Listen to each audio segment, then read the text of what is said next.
Bom, seguindo a minha ideia de falar um pouco das mulheres na paleontologia, eu vou falar da Mary Anning, que foi uma paleontóloga fantástica, fenomenal e, como era de se esperar, a época que ela viveu foi nada reconhecida. Então ela foi paleontóloga, ela foi coletora, foi vendedora, foi anatomista. O que acontece? Na época em que ela viveu, era muito comum pessoas ganharem dinheiro, ganharem a vida achando fósseis e vendendo para pesquisadores ou coleções. E ela fazia isso, só que ela não simplesmente coletava, ela tinha uma capacidade de análise e um conhecimento muito acima da média. Só que ela era mulher. E daí o que acontecia? As pessoas basicamente compravam o material dela, mas não só compravam, trocavam ideias com ela, absorviam todo o conhecimento que ela tinha e publicavam dizendo que o trabalho tinha sido deles.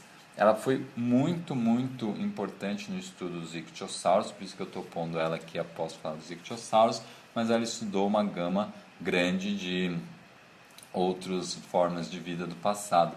E ela foi tão explorada que ela deixou essa singela frase, ela escreveu essa singela frase uma vez. E ela foi tão, tão, tão importante que 163 anos após a morte, ela foi considerada uma das 10 mulheres mais influentes na história da ciência inglesa. Só para mostrar o cacife da Mary Anning. Pena que esse reconhecimento veio 163 anos após sua morte, mas enfim. Se vocês quiserem saber mais sobre ela, aqui tem informações e aqui tem informações sobre outras mulheres gloriosas da paleontologia. Voltando então ao nosso contexto, faltou falar dos lepidossauri, que englobam os serpentes e lagartos, tuataras e anfisbenas da atualidade. E, particularmente falando do registro fóssil, tem um outro grupo importante de amniotas marinhos, que são os mosassauros.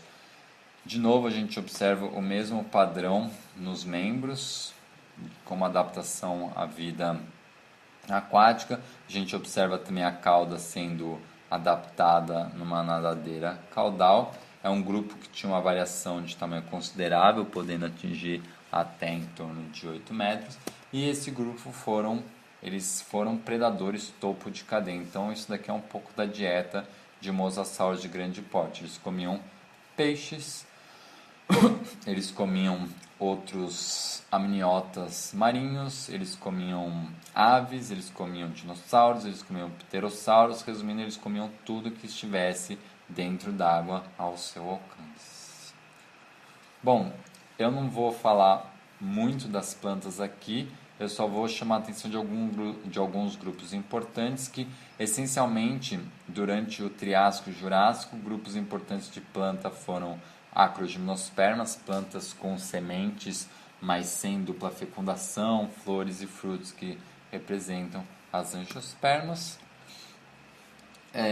Um grupo importante foi o das cicadófitas, que eles foram importantes no Jurássico da Laurásia e, por consequência, eles devem ter sido uma fonte importante de alimentos para os dinossauros herbívoros.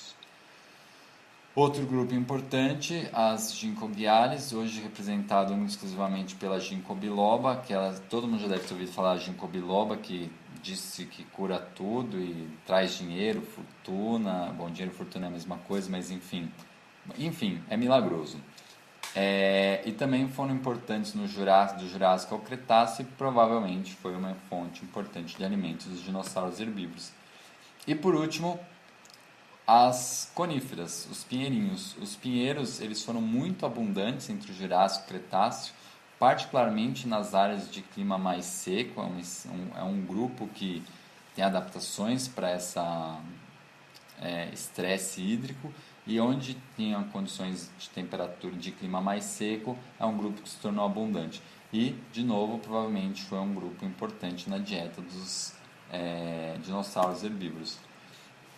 E essa imagem aqui eu só quero mostrar como que a flora diversificou uma vez que as angiospermas evoluem. Então, a gente aqui acho que vale a pena depois ficar um vai e vem entre esse slide e o próximo para ver como que as floras se tornaram mais complexas. Então esse aqui é o Cretáceo Superior, mostrando um pouco mais da diversidade de formas de vida de plantas, e aqui voltando para o Jurássico. Então essa própria diversificação de plantas pode ter uma relação com a diversificação dos dinossauros.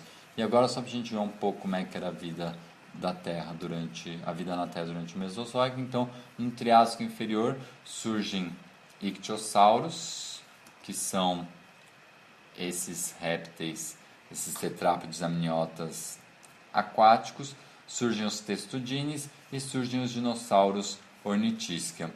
O clima era quente, com pouca variação entre os polos e o Equador.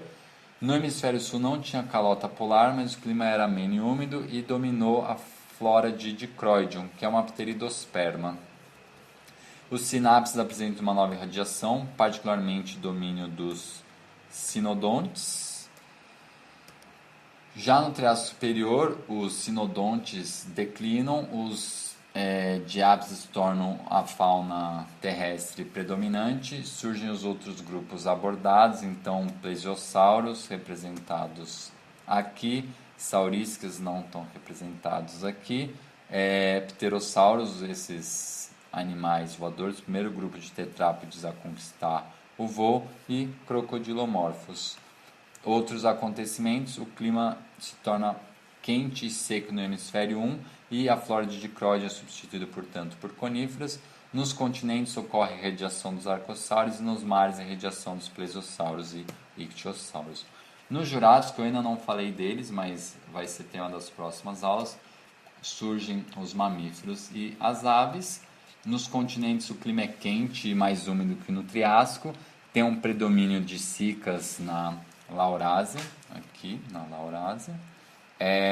E o clima era quente ao ponto que em latitudes acima de 60 graus, que hoje é frio pra caramba, tinham espécies subtropicais, indicando que a temperatura era bem mais quente do que a atual. E o Jurássico marcou o apogeu dos dinossauros, surgem os herbívoros e carnívoros de grande porte. No Cretáceo surgem as angiospermas, e o Cretáceo marca uma dessas grandes extinções em massa, e basicamente formas de planta e uma grande diversidade de animais se extinguem. Então, grupos aquáticos, plesiosauros e ictiossauros desaparecem, os dinossauros saurísquia e ornitisquia, lembrando que menos as aves, os pterossauros também dizem adeus para sempre do planeta, e os sinodontes, à exceção dos mamíferos, eles se extinguem também. No Cretáceo ocorre a fragmentação final da Pangeia e tem esse regionalismo então dos dinossauros. Aqui dá para ver a conformação dos continentes no Cretáceo superior. Aqui a importância dos estudos e aqui as referências.